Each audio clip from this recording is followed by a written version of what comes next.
Bonjour à toutes et tous, bonjour Xavier. Notre invitée aujourd'hui est la députée européenne écologiste Marie Toussaint, bonjour. Bonjour, merci Bienvenue sur notre plateau, bienvenue à TV7. Alors vous étiez la tête de liste des européennes, des écologistes aux européennes, aux européennes de 2024. C'est un scrutin qui a fait date puisque le Rassemblement national a franchi la barre des 30%, signant un score historique. Vous-même, vous avez réalisé 5,5% des voix et surtout on retiendra que ce scrutin a provoqué la dissolution de l'Assemblée nationale en suivant et l'instabilité politique que l'on connaît aujourd'hui avec une assemblée sans majorité. On y reviendra au cours de cette émission. On reviendra aussi sur l'urgence écologique parce que s'il y a une crise politique en France au niveau européen, les sujets suivent leur cours et le réchauffement climatique, lui, ne s'arrête pas là. Et Xavier, on va commencer avec cette crise politique et sociale française. Voilà, l'actualité nationale. Marie Toussaint, on le disait, deux mouvements sociaux viennent de se succéder le 10 octobre. Une grosse mobilisation le 18, 500 000 personnes à peu près dans les rues. Des centrales syndicales qui parlent d'une même voix, qui ont donné un ultimatum à Sébastien Lecornu jusqu'à mercredi pour lui demander de répondre à leurs revendications avant d'appréhender d'autres mouvements. Question simple, quel est, vu de Bruxelles, vous êtes élu entre Bruxelles et Strasbourg, quel regard vous portez sur ce mouvement social, sur cette crise sociale qui est en train d'éclore dans ce pays ? Alors, je suis élue à Strasbourg et à Bruxelles, effectivement, mais je suis bordelaise et j'étais d'ailleurs avec les manifestants le 18 septembre dernier. Non, on a une belle mobilisation sociale. Je pense que, d'abord, elle intervient dans un moment de crise politique, économique, écologique, évidemment, on a pu l'aborder, qui justifie le fait que les Françaises et les Français, à un moment, se disent « oui, je vais sacrifier une journée de travail pour aller me mobiliser ». Mais on a une très très belle mobilisation sociale. Moi, ce que je remarque, c'est qu'elle est très animée par les syndicats, dont on voit le retour, une vraie réaffection pour les syndicats, qui arrivent à remobiliser, à poser des propositions dans le débat public aussi, qui sont des propositions constructives. Je vois aussi que parmi leurs propositions, notamment dans le cadre de cet ultimatum posé à M. Lecornu, la question écologique figure en bonne place, ce qui montre tout le chemin parcouru. Et donc, je me réjouis de voir cette belle mobilisation et j'espère qu'elle nous amène vers quelque chose de bon, de constructif, vers des changements sur la politique qui est menée, mais aussi sur la façon dont ça se passe dans les entreprises, qu'on puisse limiter les dividendes, redonner sa place au dialogue social. Vous croyez vraiment à ça ? Vous pensez que, on parlait de politique nationale, vous pensez qu'il peut y avoir un switch du côté du d'abord, gouvernement ? si on n'y croit plus, on arrête. Je suis là, donc ça veut dire que je continue. Et que par ailleurs, oui, moi, ce que je constate, c'est qu'on a parfois des dirigeants qui s'amusent à trop céder, par exemple, au lobby, dans un camp contre un autre. On parlera peut-être des pesticides plus tard, c'est ce qu'on observe, par exemple. Un soutien permanent aux producteurs de pesticides, plutôt que de se dire comment est-ce qu'on remet tout le monde ensemble. Et ce que font les syndicats, je pense, c'est essayer de remettre les choses ensemble, de dire que oui, on a besoin d'activité économique dans ce pays, que ça doit bénéficier tant aux entrepreneurs qu'aux salariés, de dire que oui, on a besoin d'une transition écologique, mais qu'il faut investir, que personne ne soit laissé de côté. Donc voilà, oui, j'y crois et j'espère que cette mobilisation nous mènera vers du mieux. Alors justement, Marie Toussaint, vous parlez de construction, on va se retourner très vite vers la gauche parce que la gauche est au centre des discussions sur la scène française, en tout cas pour trouver un accord de non-censure pour le prochain budget. Les écologistes, par la voix de votre patronne Marine Tondelier, sont très fermes. Pour l'instant, on ne parle que de censure. Est-ce que vous avez aussi une responsabilité à jouer pour trouver une issue à cette crise politique où vous dites non, c'est pas notre problème? Écoutez, c'est le problème de tout le monde, une crise politique. Et donc les écologistes ont évidemment un rôle à jouer. Et ce qu'il faut rappeler, parce que chacun tend à l'oublier, c'est que nous sommes face au mur climatique, à la destruction environnementale, au désastre sanitaire qu'il y a derrière. Et donc il faut continuer à agir. Maintenant, pour revenir à votre question, parce que je sais que vous m'attendez sur que faut-il faire de M. Lecornu. Moi, je veux vous dire, on a eu une dissolution surprise au soir des européennes, qui a été suivie de l'élection d'une nouvelle assemblée, qui a placé en tête, au sein de l'Assemblée nationale, un groupe politique qui s'appelle le Nouveau Front Populaire. Et donc, cette alliance de la gauche et des écologistes, j'aime toujours à le préciser. Ça, c'est une autre question. Au sein de l'Assemblée, ce groupe reste premier. Et donc, M. Macron a fait le choix de désigner encore des premiers ministres qui sont l'émanation de l'orientation politique qui est la sienne, qui n'ont rien changé par rapport aux politiques qui étaient menées précédemment. On se demande pourquoi est-ce qu'il a consulté les Français, et finalement rien qui a changé, effectivement, dans les faits, dans le concret, dans les politiques qui sont mises en œuvre. Et donc, je veux le retourner un petit peu. La question n'est pas tellement celle de M. Lecornu ou de l'équation personnelle de M. Lecornu, mais la question est l'obstination du président de la République à n'écouter personne, à reculer d'ailleurs sur la question climatique alors qu'on a encore besoin d'avancer. Et donc, ce qu'ont dit les écologistes pendant toutes ces dernières semaines, c'est qu'on avait besoin d'un Premier ministre, d'un gouvernement, de la gauche et des écologistes, qu'il serait peut-être temps de nous laisser notre chance, et que peut-être que nous, on pourrait y arriver. Question, Marie Toussaint, quelle gauche? Quelle gauche? Parce qu'on parlait du NFP, c'était LFI, les écologistes et les socialistes. Aujourd'hui, LFI semble aller... les communistes, aller droit vers la présidentielle. Jean-Luc Mélenchon est clairement dans un projet présidentiel. Les écologistes sont un peu au milieu. On sent que le Parti socialiste a donné un sursis à François Bayrou sur le dernier budget, en ne votant pas la censure. On sent que les discussions sont engagées. Vous êtes où, vous? Et c'est quoi cette gauche? C'est vous avec les socialistes et les communistes? Vous avec LFI? Vers quel sein, j'allais dire, c'est pas la bonne... Vers qui allez-vous vous tourner? Ce ne sont pas des seins. Mais écoutez, moi je suis écologiste. Voilà. Et ma détermination, c'est qu'on puisse mettre en place une politique de protection de la nature et des êtres humains, et donc aussi de justice sociale. Ça, c'est là où on est. On essaye d'embarquer avec nous un certain nombre de partenaires dont les orientations politiques nous semblent compatibles. D'où cette alliance des gauches et des écologistes. Et les filles, c'est compatible aujourd'hui avec vous? Non, mais écoutez, bien sûr, je viens de vous dire qu'on avait conduit ensemble une élection il y a à peine plus d'un an, hein, c'est quand même assez récent. On a trouvé à l'époque, et ils ont trouvé les uns les autres, qu'on avait suffisamment en commun pour pouvoir agir ensemble. Est-ce qu'aujourd'hui, on est dans une situation radicalement différente en termes de tensions interpersonnelles? Oui, mais sur le fond, je ne le crois pas. Et moi, je vous dis, ce que je souhaite porter, c'est une politique ambitieuse pour l'écologie. On se bat, je crois que vous le voyez tous les jours, pour essayer de maintenir cette union, de se dire qu'il faut qu'on continue à travailler ensemble, qu'il y a encore un espoir pour toutes les échéances électorales à venir d'ailleurs. Il se peut que ce soit un petit peu en difficulté, c'est un euphémisme de le dire, mais voilà, nous, on continuera à porter une orientation écologiste, et je vais vous le dire aussi clairement, et j'espère que ça vous satisfera, mais je crois que si les tensions s'éternisent de la sorte et que si nos partenaires reculent sur la question écolo, il ne faut pas avoir peur d'aller vers des candidatures écologistes autonomes aussi. Alors justement, une dernière question sur la scène nationale, Marie Toussaint, avant de parler avec Xavier des sujets européens et notamment de l'urgence climatique. C'est un sujet que vous suivez de près. Simplement, que dites-vous au Parti socialiste aujourd'hui, à vos partenaires du Parti socialiste? Ouvrez les yeux, ne cédez pas, ne refaites pas le coup de février avec François Bayrou de tendre une main pour après voir que ça se retourne contre vous et vous prendre les pieds dans le tapis. Ce que vous les appelez à rester fermes, ce qui est quand même la ligne de Marine Tondelier aujourd'hui. On sent qu'il y a quand même une partie de la gauche qui est prête à aller peut-être jusqu'à une prochaine dissolution, en tout cas à mettre le président de la République dans l'ornière, mettre cette stratégie en échec. Est-ce que vous leur dites maintenant, restez fermes, n'oubliez pas d'où vous venez? Écoutez, moi je fais partie d'un appareil politique dans lequel je suis engagée depuis longtemps. Je n'accepte pas tellement que d'autres me donnent des conseils, et donc je ne vais pas donner de conseils au Parti socialiste. C'est pas tellement mon objet. Je vous l'ai dit, moi ce que je souhaite et ce que nous souhaitons avec les écologistes, c'est promouvoir une politique écolo. Donc si j'avais quelque chose à dire à mes partenaires de gauche, c'est ne lâchez pas l'écologie. C'est ça qui est fondamental et qui doit être central dans les années à venir. La transition est toute trouvée, parce qu'on va parler d'environnement, de climat, Xavier. Absolument, et d'émissions de CO2. Les ministres de l'Environnement de l'Union européenne sont tombés d'accord il y a quelques jours sur une baisse des émissions de gaz à effet de serre. Tout ça est en vue de la COP30 qui aura lieu au mois de novembre au Brésil. Alors, les chiffres sont les suivants. Une baisse de moins 66% et moins 72% par rapport à 1990. On le disait, il y a cette COP30, c'est les engagements que tous les pays du monde vont prendre pour faire baisser ces gaz à effet de serre. Est-ce qu'il y a le compte, Marie Toussaint, dans cet accord ? Non, et malheureusement, vous me permettrez, j'espère sans en prendre offense, que je reformule un petit peu ce que vous venez de dire, parce que mon interprétation est peut-être opposée à la vôtre.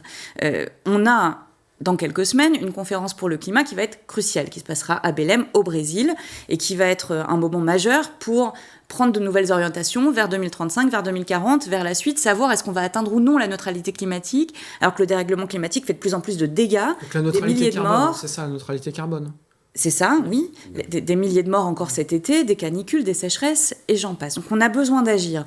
Or, qu'est-ce qui se passe ? C'est que l'ONU avait demandé à ce que chaque pays envoie ses contributions avant le mois de février, devant l'absence de réponse, ils ont repoussé à septembre, et que ce que vient de faire l'Union européenne, c'était de décider qu'ils ne seraient toujours pas prêts en septembre, donc ils envoient une fourchette, la fourchette dont vous avez parlé, mais il n'y a pas de décision solide derrière, et d'ailleurs je peux vous dire que toutes les heures, on reçoit des nouvelles de telle ou telle personne de droite ou d'extrême droite qui bloque le processus dans l'Union européenne, et donc une vraie volonté de faire dérailler l'engagement climatique européen, et là-dedans, je peux vous le dire, le président Macron joue un rôle majeur dans ce déraillage, parce que malgré le fait qu'il soit proclamé président champion du climat, make the planet great again, etc., il a joué dans les négociations entre pays européens ces dernières semaines, un jeu extrêmement dangereux, en requérant le report des décisions, en requérant des procédures qui sont plutôt à l'unanimité qu'à la majorité qualifiée, en s'alliant de facto avec Viktor Orban,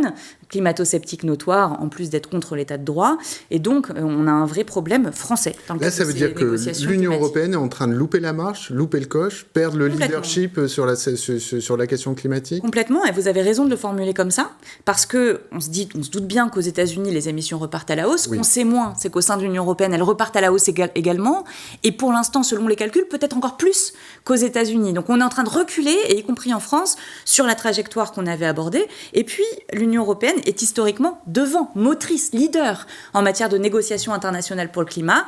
On risque d'arriver au Brésil les mains vides, tandis que la Chine, qui, elle, réduit ses émissions, pourrait tout à fait arriver avec des objectifs plus ambitieux. Et donc vous voyez bien les investissements de la Chine dans les batteries, dans la voiture électrique, etc., qui vont finir par se retourner et se retourner contre nous aussi économiquement. Je le dis parce que l'argument pour ne pas agir pour le climat, c'est de dire le climat ne peut pas piloter l'économie.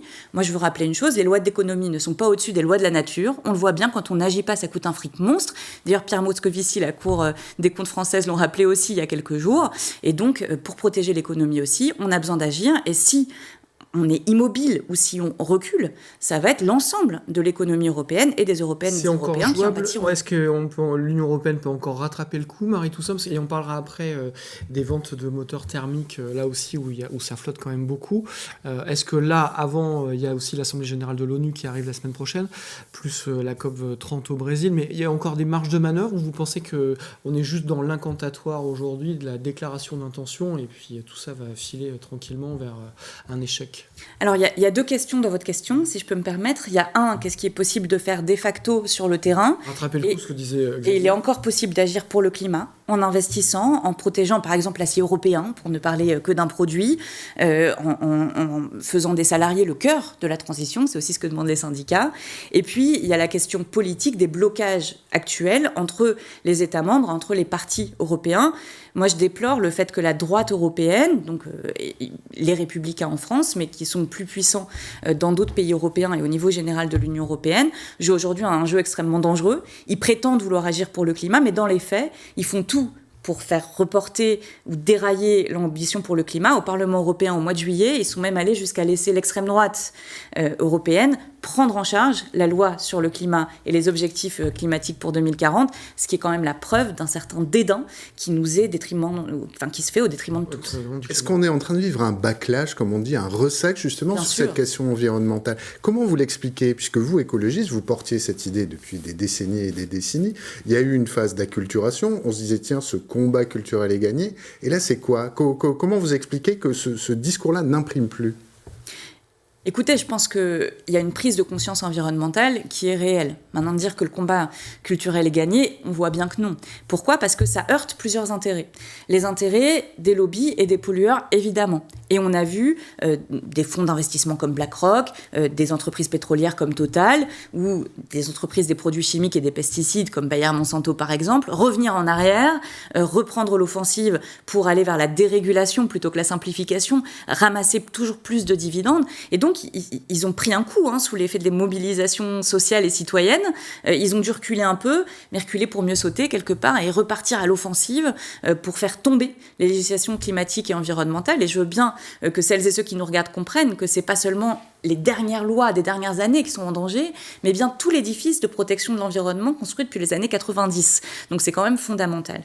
Et puis de l'autre côté, on a des tensions sociales, des tensions économiques évidemment, auxquelles viennent s'ajouter les contraintes quelque part environnementales. Et vous savez que si seulement 20% de l'action pour le climat repose sur les individus, c'est ces 20%-là qui ont surtout fait l'objet de politiques publiques, quand les 80% liés aux entreprises ou à l'action de l'État ont plutôt fait l'action d'un immobilisme et d'une inaction. Et donc ça a mis un certain nombre de personnes en colère. Et si on veut pouvoir développer des politiques écologiques structurelles qui tiennent le coup, et voilà, il faut qu'elles soient justes, il faut qu'elles soient construites avec les gens. Et donc ça demande de reprendre un petit peu le combat quelque part à zéro. Dans l'exemple que citait Jefferson, c'est l'interdiction des moteurs thermiques pour les véhicules en 2035. Il faut tenir bon, selon vous, sur cet objectif ? Évidemment. Il faut absolument...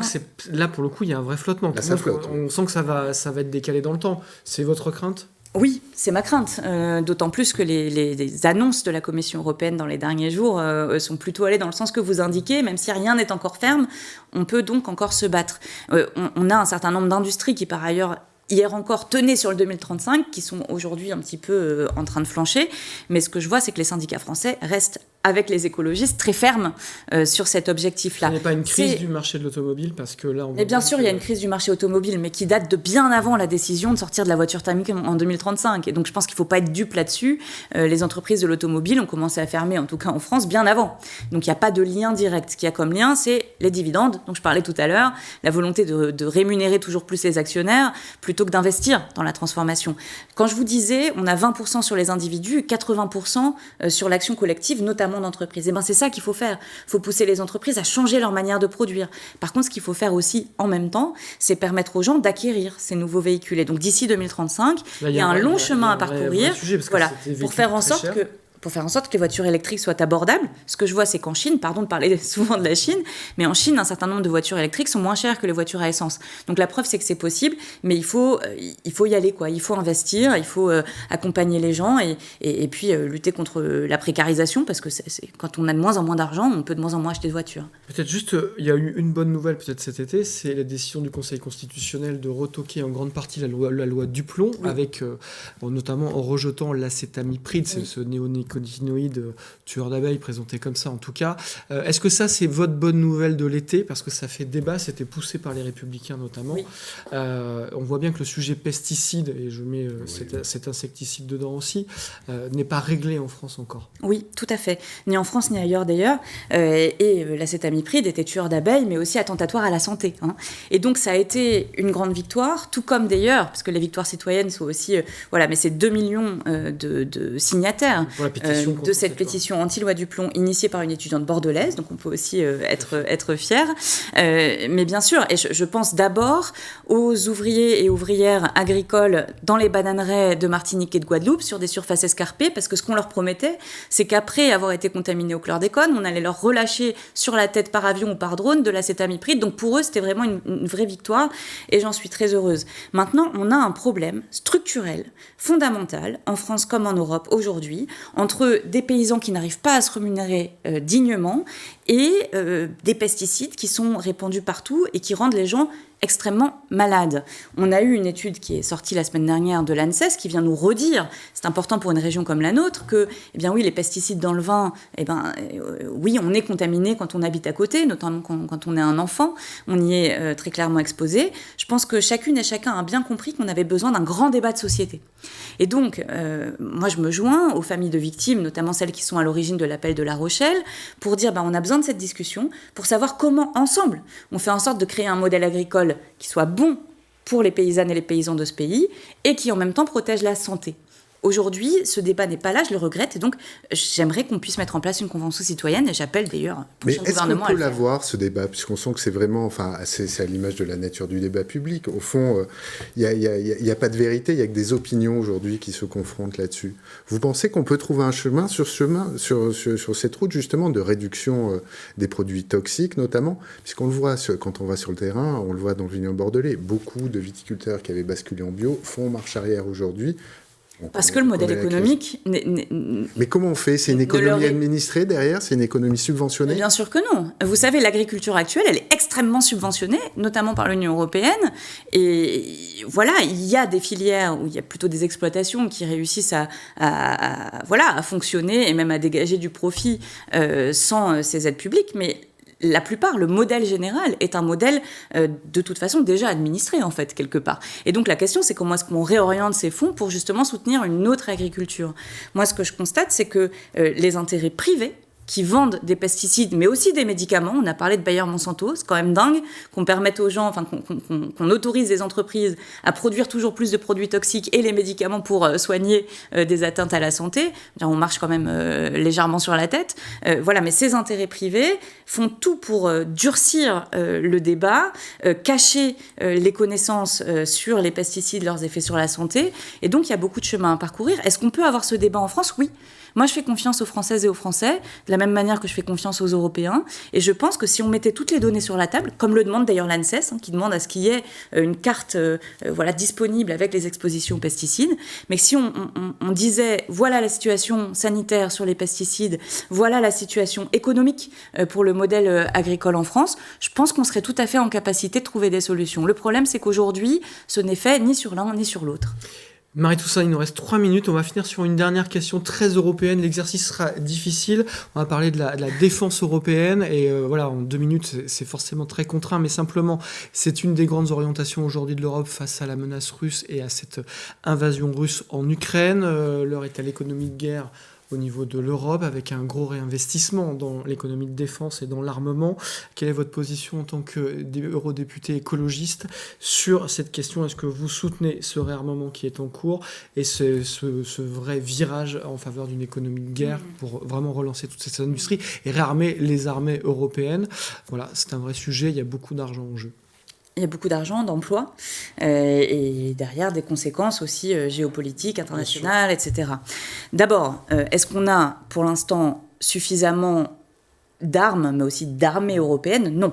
Et donc les écologistes qui plaident pour une armée justement européenne depuis longtemps, soutiennent effectivement un certain nombre d'investissements. Maintenant, je veux dire plusieurs choses.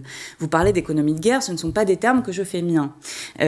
Ou alors, si on devait parler d'économie de guerre, j'aimerais qu'on aille creuser tous les enjeux qu'il y a derrière. Parce qu'aujourd'hui, on dit qu'on dépend des États-Unis pour notre sécurité en matière d'armement. Mais on dépend aussi de Vladimir Poutine, encore, pour le pétrole, pour le gaz, qu'on importe en plus à nouveau avec l'ouverture de nouveaux ports, pour l'uranium et le nucléaire aussi. On dépend de tout un tas d'autres d'acteurs extérieurs, par exemple la Chine pour nos terres rares. La vraie façon dont on peut être une Europe souveraine et donc décider par nous-mêmes de notre avenir, c'est d'assurer la sécurité, une sécurité qui soit aussi écologique, c'est-à-dire de diminuer notre consommation de ressources, de cesser de dépendre moins... Les énergies fossiles, donc. Et les énergies fossiles, évidemment, merci de le rappeler. Mais de dépendre moins des instances étrangères. Donc, ce terme d'économie de guerre, je ne pourrais le faire bien que s'il voulait dire ça, ce qui n'est pas le cas aujourd'hui. Je veux dire une deuxième chose.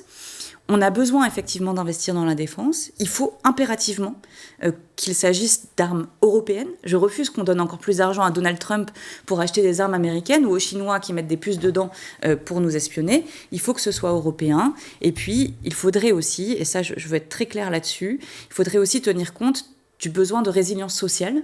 Et ce que j'observe aujourd'hui au niveau européen, c'est qu'on prend de l'argent, tant des fonds sociaux que des fonds pour la transformation écologique, pour les mettre dans la défense. Et ça, ce n'est absolument pas possible à mon sens. On peut dégager des investissements supplémentaires, mais par contre, la question de la transformation écologique et de la protection sociale des citoyennes et des citoyens ne doit jamais passer au deuxième plan. Un dernier mot, parce qu'il nous reste quelques secondes. Marie-Toussaint, simplement sur cette économie de guerre, on voit que les investissements de défense ont été sortis des calculs pour le déficit. Sauf pour la France. Sauf que ça n'a pas été fait pour le Green Deal, par exemple, la promesse environnementale faite par Ursula von der Leyen. Il nous reste quelques secondes, Marie-Toussaint, mais simplement, vous voyez, finalement, l'Europe peut faire beaucoup de choses quand même. L'Europe peut faire beaucoup. Elle a sauvé les banques il y a une quinzaine d'années face à la crise financière. Elle a dégagé de l'argent pour le Covid et la reprise. Elle dégage aujourd'hui de l'argent pour la défense. Je viens de vous dire, la transformation écologique, elle est indispensable. Ça nous coûtera plus cher de ne pas agir que d'agir. Et donc, je ne peux que regretter effectivement qu'on n'interagissent pas avec cette question de la dette, de l'austérité, etc. Évidemment, il faut rembourser, évidemment, il faut tenir les deux bouts, mais il y a une chose absolument à faire, c'est d'investir pour la transition. Eh bien, écoutez, merci. En tout cas, bravo pour l'exercice de synthèse en quelques secondes sur des sujets aussi complexes qui demandent un peu de temps quand même. Merci Xavier, merci Marie-Toussaint. Je rappelle que vous êtes députée européenne, les écologistes et bordelaise. Voilà, et vous reviendrez nous parler de tout ça. Merci, nous on se retrouve la semaine prochaine.